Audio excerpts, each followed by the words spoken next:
गर्मी की छुट्टी और नानी का घर। बच्चों की गर्मी की छुट्टियां लगने वाली है। क्या सोचा है, कहाँ जाने का प्लान है? हमें जाना है स्विट्जरलैंड, पर बच्चों को जाना है नानी के घर। अब समझ नहीं आ रहा कि करे तो करे क्या। हमने तो मनाली जाने का प्लान किया था, लेकिन मेरे बच्चे भी नानी के यहाँ जाने के लिए कह रहे हैं। माँ ने इन बच्चों पर पता नहीं क्या जादू कर रखा है। जैसे गर्मी की छुट्टियां लगती है, नानी घर रट्टा मार देते हैं। मेरे भी बच्चे नानी घर जाने के लिए कह रहे हैं और हम सोच रहे हैं कि मालदीव्स घुमाते हैं। अभी तो एग्जाम चल रहे हैं, देखो क्या करना है, प्लान करते हैं। जैसा हमारे पति बोलेंगे वैसा ही तो होगा। वैसे भी सारे बच्चों ने नाक में दम कर रखा है, तो शायद माँ के यहाँ जाना हो अब। हाँ, अब एग्जाम खत्म होने के बाद डिसाइड करते हैं।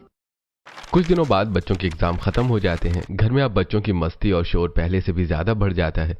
तीनों बहनें एक बार फिर फोन पर बात करती हैं और आखिरकार एक बड़ा फैसला लेती हैं। अब तो एग्जाम भी खत्म हो गए हैं। अब ये दोनों पिंकू और मीनू सुबह से रात तक बस एक ही रट लगाए हुए हैं, नानी के घर जाना है, नानी के घर जाना है। अब तो मेरा सिर घूमने लगा है। बिल्कुल वही हाल यहाँ भी है। करण और कीर्ति ने भी मेरा जीना मुश्किल कर दिया है, और ऊपर से सासू माँ भी बोल रही थी कि बच्चे को नानी के घर भेज दो, गांव की हवा खा लेंगे। यहाँ भी वही कहानी है। रुचि तो हर दिन बैग पैक करके बैठ जाती है, और कल तो पापा का भी फोन आया था। उन्होंने साफ कह दिया है कि बच्चों को इस बार जरूर गांव भेजो। हाँ, पापा का भी फोन आया था मेरे पास, उन्होंने भी कहा है, और सासू माँ ने भी बोल दिया कि बच्चों को ले जाओ। अब तो लग रहा है कि सबने मिलकर हमें घेर लिया है। तो फिर फाइनल कर लेते हैं, इस बार कोई विदेश नहीं, कोई हिल स्टेशन नहीं, सीधा नानी का घर। ठीक है, बच्चों की खुशी के लिए सही है। वैसे भी गांव में जो मजा है वो और कहीं नहीं है। चलो ठीक है, तय रहा। हम तीनों अपनी अपनी गाड़ी से बच्चों को लेकर मम्मी के पास चलते हैं। कुछ ही दिनों में तैयारी शुरू हो जाती है। तीनों बहनें अपने अपने बच्चों के साथ मायके जाने के लिए निकल पड़ती हैं। उनके पति उन्हें छोड़कर वापस शहर लौटने वाले होते हैं। पिंकू, मीनू, सब सामान रख लिया ना? कुछ छूटा तो नहीं? मम्मी जल्दी चलो, मुझे नानी के आम खाने हैं और मुझे भी नानी की कहानियाँ सुननी है। करण, कीर्ति, सीट बेल्ट लगा लो और झगड़ा मत करना रास्ते में। मम्मी, मैं तो गांव में जाकर पतंग उड़ाऊंगा और मैं तो झूला झूलूंगी। रुचि बेटा शांत बैठो, अभी पहुंच जाएंगे। मम्मी, नानी मुझे रोज चॉकलेट देगी ना? कुछ घंटों के सफर के बाद सभी गांव पहुंच जाते हैं। जैसे ही बच्चे गाड़ी से उतरते हैं, नानी तुलसी दौड़कर बाहर आती हैं। अरे मेरे बच्चे आ गए, कितना इंतजार किया मैंने तुम सबका। आइए दीदी, अंदर आने से पहले ये रीति निभानी होगी। मिताली थाली में पानी लेकर आती है और सभी के पैर धोती है, फिर बच्चों की आरती उतारती है। अरे रहने दो भाभी, क्या फॉर्मेलिटी कर रही हो? हाँ भाभी, हम अपने ही घर में आए हैं। दीदी, ये फॉर्मेलिटी नहीं है, ये हमारे गांव के संस्कार है। अच्छा ठीक है भाभी। बच्चे ये सब देखकर और भी खुश हो जाते हैं।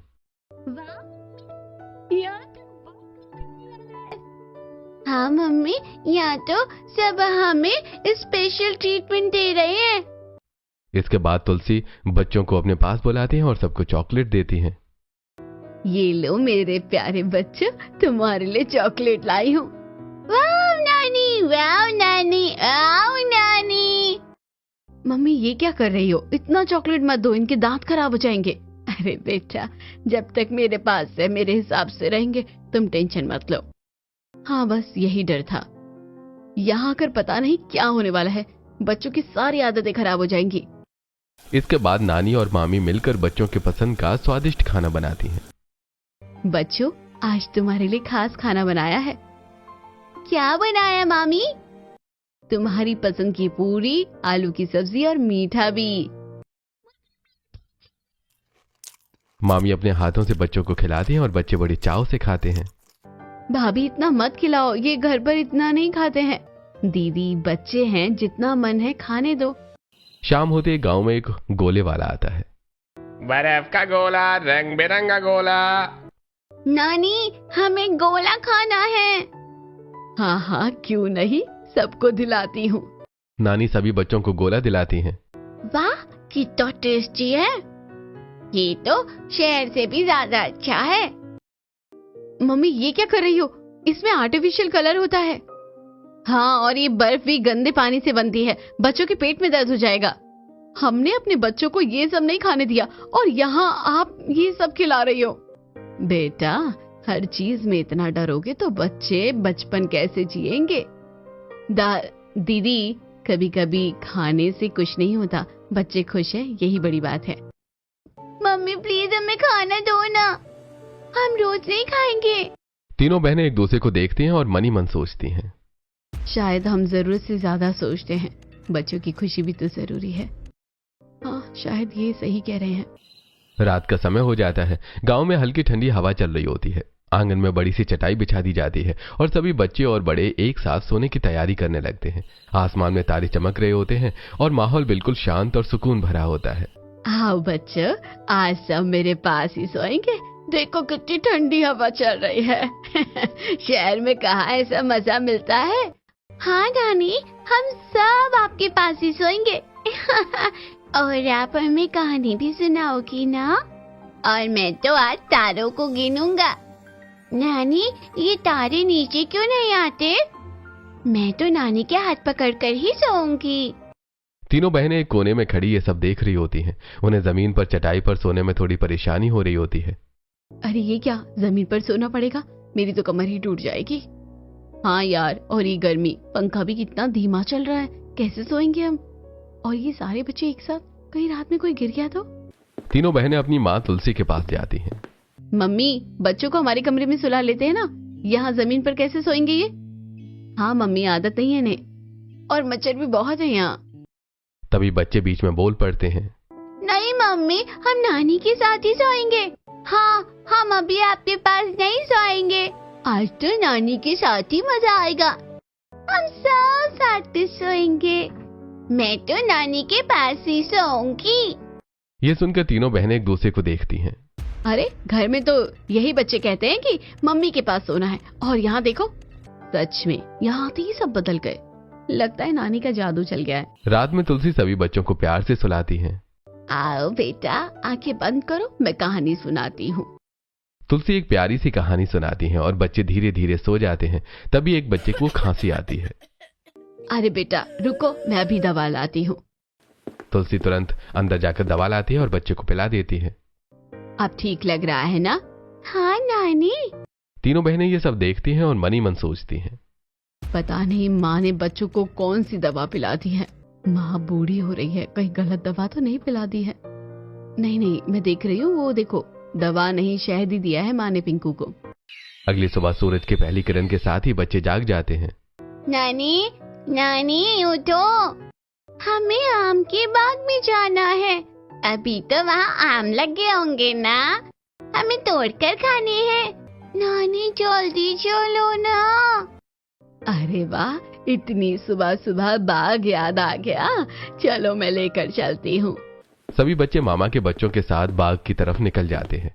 थोड़ी देर बाद तीनों बहनें उठती हैं और बच्चों को घर में नहीं पाती। अरे पिंकू और मीनू कहाँ गए? करण, कीर्ति भी नहीं है, रुचि भी नहीं दिख रही। तीनों एक साथ तुलसी से पूछती हैं। मम्मी, बच्चे कहाँ गए? अरे वो बाग में गए हैं आम तोड़ने। क्या क्या क्या क्या? तीनों तुरंत बाग की तरफ दौड़ती हैं। वहां जाकर देखती हैं कि बच्चे पेड़ों पर चढ़े हुए हैं और हंसी खुशी आम तोड़ रहे हैं। पिंको, नीचे उतरो तुरंत।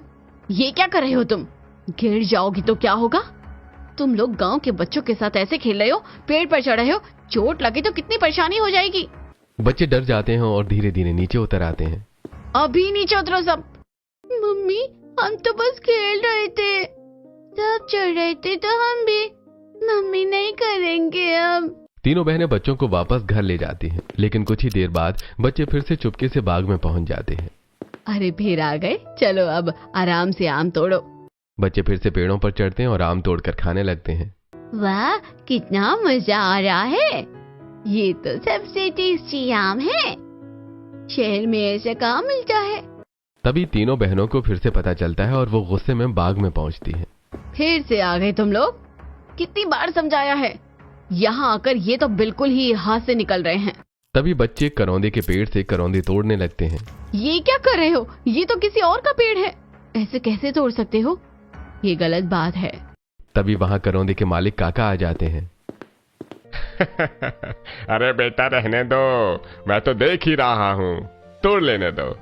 ननिहाल आए हैं बच्चे। कि यहाँ ऐश नहीं करेंगे तो कहाँ करेंगे। ये सुनकर बच्चे मुस्कुरा देते हैं और तीनों बहनें चुप हो जाती हैं। बस बहुत हो गया। अब देखो इनकी हालत, पेड़ों पर चढ़ना, इधर उधर से तोड़कर खाना, ये सब आदतें बिल्कुल ठीक नहीं है। हाँ बिल्कुल, शहर में तो हमने इन्हें कितनी अच्छे से पाला है और यहाँ आते ही सब कुछ बदल गया। मुझे तो सच में डर लगने लगा है, कहीं यहाँ रहकर ये बच्चे पूरी तरह से बिगड़ ना जाए।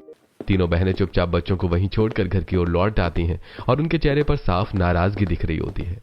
देखो ना, जब से आए हैं कुछ न कुछ नया ही कर रहे हैं, कोई कंट्रोल नहीं है। हाँ, और कोई हमें सुन भी तो नहीं रहा। बच्चों को समझाओ तो नानी और मामी बीच में आ जाती है। सच में मुझे तो अब यहाँ आने का मन ही नहीं करता। ये गांव के लोग, कुछ भी सिस्टम नहीं है। हमने सोचा था बच्चों को थोड़ा अच्छा लगेगा, लेकिन यहाँ तो सब उल्टा ही हो रहा है। और ये ऊपर से लोग इसे संस्कार बोलते हैं। तभी मिताली और मोहन वहां आ जाते हैं। अरे दीदी, आप लोग यहाँ बैठे बैठे क्या बातें कर रही हैं? चलिए, खाना तैयार है। हाँ दीदी, आज तो खास खाना बना है, आप सबका इंतजार हो रहा है। तीनों बहनें एक दूसरे को देखती हैं और तुरंत चुप हो जाती हैं।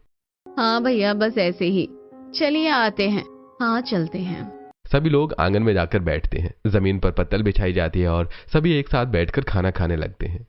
अरे यार, यहाँ भी जमीन पर बैठकर खाना। वहाँ तो हम डाइनिंग टेबल पर आराम से खाते थे। मम्मी, एक डाइनिंग टेबल तो बनवा लो। बेटा, ये गांव है, यहाँ लोग जमीन से जुड़े रहते हैं। जमीन पर बैठकर खाने का भी अपना मजा होता है।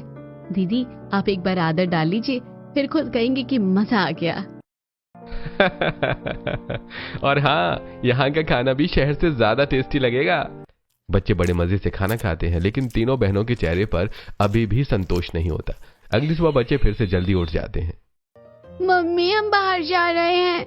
हाँ वाह, बहुत मजा आएगा। हम साथ में कूदेंगे और साथ में खेलेंगे। मैं भी। अच्छा ठीक है, जाओ। चलो, अच्छा है, कम से कम घर में तो नहीं है। कुछ देर बाद बच्चे नदी से वापस आते हैं। उनके कपड़े गीले होते हैं और शरीर पर मिट्टी लगी होती है। ये क्या हालत बना रखी है? तुम लोग कहाँ गए थे? सच सच बताओ। मम्मी, हम नदी में नहाने गए थे। क्या तुम्हें समझ नहीं आता है? डूब जाते तो घर में नहाया करो, ये नदी वदी में नहीं। अभी जाओ और फिर से नहा कर आओ। बच्चे उदास होकर फिर से नहाने के लिए जाते हैं। तभी मामी का बेटा आता है। अरे चलो ना, पास के खेत में ट्यूबवेल चालू है, वहाँ नहाते हैं। सच में? चलो। वहाँ तो और मजा आएगा। सभी बच्चे चुपके से ट्यूबवेल की तरफ निकल जाते हैं। वहाँ पहुंचकर बच्चे खूब मस्ती करते हैं। अरे कितना ठंडा पानी है। मजा आ गया। मैं तो यहाँ से जाऊंगी ही नहीं। बच्चे इतना नहाते हैं कि उनकी आंखें लाल हो जाती हैं, लेकिन वो बहुत खुश होते हैं। फिर सभी कपड़े पहनकर घर लौटने लगते हैं। तभी रास्ते में तीनों माएं उन्हें ढूंढते हुए मिल जाती हैं। कहाँ थे तुम लोग? हमने कहा था ना घर पर नहाने को। ये ट्यूबवेल पर क्या करने गए थे? ये आंखें लाल क्यों हैं? देखो क्या हालत कर ली है। अब बहुत हो गया, तुम्हें जल्दी ही शहर लेकर चलेंगे। यहाँ तुम लोग पूरी तरह से बिगड़ जाओगे। और ये मम्मी भी कुछ नहीं बोलती, सब इन्हीं की वजह से हो रहा है। बच्चों को डांट पड़ने के बाद वो चुपचाप घर की तरफ चल रहे होते हैं, लेकिन उनके मन में नानी के घर की मस्ती और आजादी का आनंद अभी भी भरा हुआ होता है। जैसे वो घर पहुंचते हैं, तीनों बहनें गुस्से में उन्हें अंदर ले जाती हैं। मम्मी, आप क्यों इतना गुस्सा कर रही हो? नानी तो बहुत अच्छी है। यहाँ पर जो मजा मिलता है ना, वो हमें हमारे शहर में कहाँ मिलता है। हाँ मम्मी, वहाँ तो बस घर के अंदर ही रहो, बाहर मत जाओ, ये मत करो, वो मत करो। यहाँ तो हम खोलकर खेल पा रहे हैं। मम्मी, यहाँ कोई हमें रोकता भी नहीं है। हम खुद से खेलते हैं, खुद से सीखते हैं। और नानी हमें डांटती भी नहीं है। मैं तो यही रहना चाहती हूँ। बच्चों की ये बातें सुनकर तीनों बहनों के चेहरे पर थोड़ी असहजता आ जाती है, लेकिन फिर भी वो अपने गुस्से को नहीं छोड़ती। बस बहुत हो गया, अब एक शब्द भी नहीं। तुम लोग अंदर चलो। और ये मत समझना कि यहाँ जो मन आएगा वो करोगे। अभी सब कपड़े बदलो और अच्छे से नहाओ। तीनों बहनें बच्चों को अच्छे से नहलाती हैं, साफ कपड़े पहनाती हैं और उन्हें सख्ती से समझाती हैं। अब कोई बाहर नहीं जाएगा, समझे? बस घर में ही रहना है। और अगर बाहर गए ना तो बहुत डांट पड़ेगी। बच्चे चुपचाप सिर हिला देते हैं, लेकिन उनके मन में बाहर खेलने की इच्छा अभी भी बनी रहती है। शाम होते ही मिताली और तुलसी बच्चों को खेत की ओर ले जाती हैं। आओ बच्चों, आज तुम्हें खेत दिखाते हैं और वहाँ तुम लोग खूब खेलना। सच में? चलो चलो। बच्चे चुपके से उनके साथ निकल जाते हैं। खेतों में पहुंचकर बच्चे मस्ती करने लगते हैं। और ये देखो कितना बड़ा खेत है, यहाँ तो दौड़ने में कितना मजा आ रहा है, मुझे पकड़ के दिखा। मोहन और मिताली आग जलाते हैं और गेहूं की बालियां भूनने लगते हैं। अरे आओ बच्चों, ये लो भुनी हुई गेहूं की बाली खाओ। वाह, ये कैसे खाते हैं? ऐसे दाने निकालो और खाओ। बच्चे बड़े मजे से गेहूं खाते हैं और खुश हो जाते हैं। तभी तीनों बहनें वहां पहुंच जाती हैं। ये क्या हो रहा है? ये सब बिल्कुल हाइजीनिक नहीं है। खुले में आग, धूल मिट्टी, ये सब बच्चों के लिए ठीक नहीं है। अरे बहन, ये हाइजीनिक नहीं, ये सेहत के लिए अच्छा है। गांव में ऐसे ही बच्चे बड़े होते हैं। हमें तो ये सब ठीक नहीं लगता बिल्कुल। कुछ दिन ऐसे ही बीत जाते हैं। अब तीनों बहनों को हर चीज में परेशानी होने लगती है। ये मत करो, वहां मत जाओ, ये गंदा है, ये मत छुओ, ऐसे नहीं वैसे करो। वहीं बच्चे नानी के साथ खुलकर जीते हैं, खेलते हैं, हंसते हैं और हर पल का आनंद लेते हैं। रात का समय आता है और तुलसी बच्चों को छत पर सुलाने का फैसला करती है। आओ बच्चों, आज छत पर सोएंगे। वाह, और कहानी भी सुनाओगी? हाँ। तीनों बहनें फिर चिंता करने लगती हैं। अरे ऊपर मच्छर काटेंगे और हवा भी तेज है, बच्चों को नीचे ही सुलाओ। दीदी, मैंने पहले ही मच्छरदानी लगा दी है, आप टेंशन मत लो। बच्चे छत पर जाकर लेट जाते हैं। एक समय की बात है। बच्चे कहानी सुनते सुनते सो जाते हैं। बेटा, मेरे पास आकर सो जाओ। नहीं मम्मी, नानी के पास। करण, नानी। तीनों बहनें चुप हो जाती हैं। आधी रात को अचानक लाइट चली जाती है। अरे ये क्या, इतनी गर्मी, यहाँ तो नींद भी नहीं आ रही है। चलो ऊपर चलते हैं। तीनों छत पर जाती हैं और देखती हैं कि वहां ठंडी हवा चल रही है। अरे यहाँ तो कितना अच्छा लग रहा है, सच में कितनी ठंडी हवा है। बच्चों को देखो कितने आराम से सो रहे हैं। धीरे धीरे तीनों बहनें भी वहां छत पर आकर लेट जाती हैं और खुली हवा में सुकून से सो जाती हैं। गांव की जिंदगी अब बच्चों के लिए किसी सपने जैसी हो गई थी। हर दिन कुछ नया, कुछ मजेदार और कुछ सीखने जैसा होता था। वहीं दूसरी तरफ तीनों बहनों के लिए हर दिन एक नई परेशानी लेकर आता था। एक दिन सुबह सुबह बच्चे गांव के दूसरे बच्चों के साथ गिल्ली डंडा खेलने के लिए निकल जाते हैं। आज मैं गिल्ली सबसे दूर मारूंगा, देखना आज मैं जीतूंगा। मैं भी खेलूंगी, मैं भी खेलूंगी। बच्चे मिट्टी में दौड़ते हैं, गिरते हैं, उठते हैं और खूब मस्ती करते हैं। उनके कपड़े पूरी तरह से गंदे हो जाते हैं। थोड़ी देर बाद जब तीनों बहनें बच्चों को ढूंढते हुए मैदान में पहुंचती हैं तो उनका गुस्सा 7वें आसमान पर पहुंच जाता है। पिंकू, ये क्या हालत बना रखी है? करण, ये कपड़े अपने देखो। आज के बाद अगर मैदान में दिखे ना तो बहुत मार पड़ेगी तुम्हें। तीनों बहनें डंडा लेकर बच्चों के पीछे दौड़ने लगती हैं। मम्मी माफ कर दो, हम नहीं खेलेंगे, हमें नहीं मारो। तभी मिताली बीच में आती है। अरे दीदी, आप क्यों इतना परेशान हो रही हैं? बच्चे हैं, खेलने दो। खेलने दो मतलब ये देखो हालत। शहर में तो हमने कभी ऐसा नहीं होने दिया, यहाँ आकर सब बिगड़ गए हैं। दीदी, बचपन ऐसे ही होता है, थोड़ा गंदा, थोड़ा शोर, लेकिन बहुत प्यारा। बच्चे भागकर नानी के पास जाते हैं और शिकायत करते हैं। नानी देखो ना, मम्मी खेलने ही नहीं देती, यहाँ ही तो खेलने को मिलता है। शहर में तो बस पढ़ाई पढ़ाई, मैं तो यहाँ ही रहना चाहती हूँ। अरे बेटा, बच्चों को खेलने देना चाहिए, क्यों परेशान होती हो तुम लोग? धीरे धीरे दिन बीतते हैं। बच्चे रोज बाग में जाते हैं, आम तोड़ते हैं, खाते हैं, मस्ती करते हैं। देखना कहीं गिर ना जाए, ये पेड़ बहुत ऊंचे हैं, मैं तो हर बार डर जाती हूँ। लेकिन बच्चों की खुशी के सामने उनकी चिंता छोटी पड़ जाती है। कुछ दिनों बाद बच्चे एक नई जिद करते हैं। नानी, हमारे लिए आम का अचार बना दो ना, और करौंदे का भी। हम शहर लेकर जाएंगे, आपके हाथ का अचार बहुत टेस्टी होता है। जरूर बनाऊंगी बेटा। तुलसी और मिताली मिलकर आम और करौंदे का अचार बनाती हैं। और मैं पापड़ भी बना दूंगी। मिताली पापड़ बेल कर धूप में सुखाती है ताकि अपनी नंदों को दे सके। गर्मी की छुट्टियां खत्म होने के करीब आ जाती हैं। अचार और पापड़ सब तैयार होकर पैक कर दिए जाते हैं। एक दिन तीनों बहनें आपस में बात कर रही होती हैं। पता नहीं हमारे बच्चों को यहाँ क्या मिलता है। हाँ, और ये घर भी देखो कितना पुराना हो गया है। मम्मी रेनोवेट भी नहीं करवा सकती, इतना पैसा क्या सर पर लेकर जाएंगी? तभी मिताली ये सब सुन लेती है और धीरे से उनके पास आती है। दीदी, मम्मी सर पर तो कुछ नहीं लेकर जाएंगी, लेकिन उनके पास कुछ होना भी तो चाहिए। छोटी दीदी की शादी। पैसा लग गया था, तब से हमारी हालत थोड़ी कमजोर हो गई है। तीनों बहनों का चेहरा थोड़ा उतर जाता है, लेकिन फिर भी वो कुछ नहीं कहती। अरे रहने दो। हाँ। बच्चों की हरकतें अब भी उन्हें पसंद नहीं आ रही होती हैं। एक दिन तुलसी अपना पुराना बक्सा निकालती है और बच्चों को दिखाती है। आओ बच्चों, ये देखो तुम्हारी मम्मियों के बचपन के कपड़े। सच में? मम्मी इतने छोटे कपड़े पहनती थी?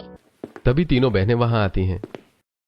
मम्मी ये सब फेंक दो ना, ये सब रखने का क्या मतलब है? आप कुछ भी बटोर कर रखती हो। ये सुनकर तुलसी का चेहरा उतर जाता है। ये सब मेरी यादें हैं। तुलसी की आंखों में हल्की नमी आ जाती है। वो सोचती हैं कि यही उनकी बेटियां हैं जिन्हें उन्होंने इतने प्यार से पाला, और आज वही उनकी भावनाओं को समझ नहीं पा रही हैं। और वही बच्चे उस बक्से में रखी पुरानी यादों को देखकर खुश हो रहे होते हैं। लेकिन तीनों बहनों और तुलसी के बीच एक अनकही दूरी बनने लगती है। समय धीरे धीरे बीतता जा रहा था। गांव की हवा, खुला आंगन, मिट्टी की खुशबू और नानी का प्यार बच्चों के दिल में बस चुका था। वहीं तीनों बहनों के मन में अब भी शहर की आदतें और सोच बनी हुई थी, लेकिन कुछ कुछ चीजें अब उन्हें सोचने पर मजबूर करने लगी थी। एक दिन दोपहर का समय था, धूप तेज थी और सब लोग खाना खाकर आराम कर रहे थे। तभी रीता के सिर में तेज दर्द होने लगता है। उफ, सिर फट रहा है मेरा, पता नहीं इतनी गर्मी में क्या हो गया। क्या हुआ दीदी, बहुत दर्द हो रहा है क्या? दवा ले लो ना। तभी तुलसी धीरे से रीता के पास आती है। क्या हुआ बेटा, सिर दर्द हो रहा है क्या? हाँ मम्मी, बहुत तेज सिर दर्द है। आओ मैं तुम्हारा सिर दबा देती हूँ। तुलसी अपने हाथों से बड़े प्यार से रीता का सिर दबाने लगती हैं और फिर तेल लगाकर उसकी चंपी करती हैं। ऐसे आराम मिलेगा। बचपन में भी जब तुम्हें दर्द होता था तो मैं ऐसे ही करती थी। रीता की आंखें बंद हो जाती हैं और उसे सुकून मिलने लगता है। मम्मी आज भी उतना ख्याल रखती है जैसे पहले रखती थी। धीरे धीरे रीता को एहसास होने लगता है कि माँ का प्यार कभी कम नहीं होता, चाहे उम्र कितनी भी हो जाए। सच में हम तो बस शिकायत ही करते रहते हैं और मम्मी बिना कुछ बोले सब करती रहती है। उसी समय तीनों बहनों की नजर अपनी माँ की साड़ी पर जाती है। मम्मी ये कैसी साड़ी पहन रखी है आपने? हाँ इतनी पुरानी लग रही है। इतना पैसा होने के बावजूद भी आप ऐसे कपड़े पहनती हैं? तभी मिताली वहां आती है और उनकी बात सुन लेती है। दीदी आपने कभी मम्मी को एक भी साड़ी गिफ्ट की है? तीनों बहनें चुप हो जाती हैं। जब हम खुद खुश नहीं देते तो ये बोलने का हक भी नहीं बनता ना। ये बात सुनकर तीनों बहनों के चेहरे पर शर्मिंदगी साफ नजर आती है। हाँ हमने कभी सोचा ही नहीं। मम्मी हमेशा देती रहती है और हम बस कमी निकालते रहे। अब धीरे धीरे तीनों बहनों को अपनी गलती का एहसास होने लगता है। वो देखती हैं कि तुलसी बच्चों का कितना ध्यान रखती हैं, उन्हें कितना प्यार करती हैं और उनकी हर छोटी बड़ी जरूरत का ख्याल रखती हैं। दूसरी तरफ मिताली भी बच्चों के लिए रोज कुछ नया और पौष्टिक खाना बनाती है। बच्चों आज सत्तू का शरबत बनाया है। वाह मामी, मुझे भी चाहिए, ये तो बहुत टेस्टी है। बच्चे बड़े चाव से सत्तू का शरबत पीते हैं। अगले दिन मिताली लिट्टी चोखा बनाती है। आओ बच्चों, आज खास खाना है। क्या है मामी? लिट्टी चोखा। बच्चे बड़े मजे से खाते हैं और खुश हो जाते हैं। वहीं तीनों बहनें फिर मुंह बनाती हैं। ये सब खाने में कितना तेल होता है और ये सत्तू पता नहीं कितना साफ होता है। बच्चों को कुछ हो गया तो? लेकिन बच्चे खुशी खुशी सब खाते रहते हैं। मम्मी बहुत टेस्टी है। यहाँ का खाना सबसे अच्छा है, मैं तो रोज यही खाऊंगा। कुछ ही दिनों में बच्चों की सेहत पहले से बेहतर हो जाती है। अरे देखो करण कितना हेल्दी लग रहा है। रुचि भी कितनी एक्टिव हो गई है। शायद गांव का खाना सच में बहुत अच्छा होता है। बच्चे आंगन में खेलते हैं, मिट्टी में दौड़ते हैं, हंसते हैं और खुलकर जीते हैं। यहाँ खेलने में मजा आता है। शहर में तो बस घर के अंदर बंद रहना पड़ता है। यहाँ तो हर दिन नया गेम। तीनों बहनें अब भी कभी कभी उन्हें डांटती रहती हैं। वहां मत जाओ, गिर जाओगे। मिट्टी से मत खेलो, ये मत खाओ। लेकिन अब उनके मन में पहले जैसा गुस्सा नहीं होता। अब उनमें धीरे धीरे समझ आ रही होती है। वो समझने लगते हैं कि गांव का ये सादा जीवन, ये प्यार, ये आजादी बच्चों के लिए कितना जरूरी है। और वहीं बच्चे नानी के आंगन में खुले आसमान के नीचे अपने बचपन को जी रहे होते हैं, पूरी खुशी और मासूमियत के साथ। गर्मी की छुट्टियां अब धीरे धीरे खत्म होने के करीब आ रही थी। गांव में बिताए गए इतने दिनों में बच्चों के साथ साथ तीनों बहनों के मन में भी कई बदलाव ला दिए थे। लेकिन अभी भी कुछ बातें थीं जो उन्हें पूरी तरह समझ नहीं आई थी। एक दिन सुबह बच्चे फिर से मामा मोहन के साथ गांव घूमने निकल जाते हैं। मामा आज हमें बाजार दिखाओ ना। हाँ, हम वहाँ से कुछ खाने को भी लेंगे। मुझे जलेबी खानी है, मुझे भी। मैं भी चाहूंगी। अरे चलो आज तुम्हें पूरा गांव घुमाता हूँ। बच्चे मामा के साथ गांव के छोटे से बाजार में पहुंचते हैं। वहां की रौनक, छोटी छोटी दुकानें और देसी मिठाइयों की खुशबू उन्हें बहुत अच्छी लगती है। वाह, कितना अच्छा बाजार है। देखो जलेबी, मामा हमें जलेबी खिलाओ। अरे जितनी खानी है खाओ। बच्चे जलेबी खाते हैं और कुछ पैक भी करवा लेते हैं। घर लौटते ही तीनों बहनों को पता चलता है कि बच्चे बाजार गए थे। किससे पूछ कर गए थे तुम लोग? ये कोई तरीका है बिना बताए चले गए? और ये क्या लेकर आए हो? ये सब हाइजीनिक नहीं होता। गांव का बाजार है, यहाँ साफ सफाई कहाँ होती है? दीदी, यही खाकर हम भी बड़े हुए हैं। वो बात पुरानी हो गई, अब ये सब अच्छा नहीं लगता। अब साफ साफ दिखने लगा था कि तीनों बहनें शहर में रहकर कितनी बदल गई हैं। उनकी सोच, उनका नजरिया और उनका रहन सहन सब कुछ गांव से अलग हो चुका था। लेकिन दूसरी तरफ तुलसी का प्यार अपनी बेटियों और नाती पोतों के लिए दिन ब दिन बढ़ता ही जा रहा था। वो मन ही मन सोचती थी कि अपनी बेटियों के लिए क्या करूं, कैसे उन्हें खुश करूं। एक दिन तुलसी और मिताली चुपचाप बाजार जाती हैं। मम्मी, पैसे तो कम है, फिर भी सबके लिए ले ले क्या? बेटा, बच्चों और बेटियों के लिए तो सब कुछ कर सकती हूँ। वो सभी बच्चों के लिए कपड़े खरीदती हैं और अपने तीनों बेटियों के लिए साड़ियां भी लेती हैं। कुछ दिनों बाद जाने का दिन आ जाता है। घर में एक हल्का सा उदास माहौल होता है। नानी, हमें नहीं जाना, हमें यही रहना है, यहाँ बहुत मजा आता है। अरे बेटा, फिर आना, ये घर हमेशा तुम्हारा ही है। तुलसी एक बड़ा सा झूला यानी टोकरा भरकर आम लाती है। ये लो सबके लिए आम, और ये आम का अचार, करौंदे का अचार और पापड़। फिर तुलसी बच्चों को कपड़े देती हैं और हर एक को एक एक चांदी का सिक्का देती हैं। नानी, ये सब हमारे लिए? वाह। तीनों बहनें ये सब देखकर हैरान रह जाती हैं। मम्मी, ये सब कहाँ से आया? आपने इतना सब कैसे ले लिया? हम तो अपने यहाँ इतना भी नहीं देते। बेटा, तुम ही तो कहती थी ना कि मैं ये सब क्या सर पर बांध कर ले जाऊंगी। ये सब तुम लोगों के लिए ही है, मैं क्या करूंगी इन सब चीजों का। ये सुनकर तीनों बहनों की आंखें भर आती हैं। मम्मी, हमें माफ कर दो, हमने आपको समझा ही नहीं। हम गलत थे मम्मी। अरे पगली, माँ कभी अपने बच्चों से नाराज होती है क्या? तीनों बहनों को अब सच्चा एहसास हो चुका था। मम्मी, हम हर साल आपके पास आएंगे। यहाँ सच में सुकून है। और देखो, हमारे बच्चे कितने हेल्दी और खुश हो गए हैं। हाँ मम्मी, हम फिर आएंगे हर साल नानी के पास। बच्चे खुश हो जाते हैं और तुलसी के गले लग जाते हैं। अब तीनों बहनों के मन से शहर और गांव का फर्क खत्म हो चुका था। उन्हें समझ आ गया था कि असली खुशी न बड़े घर में होती है, न महंगे खाने में।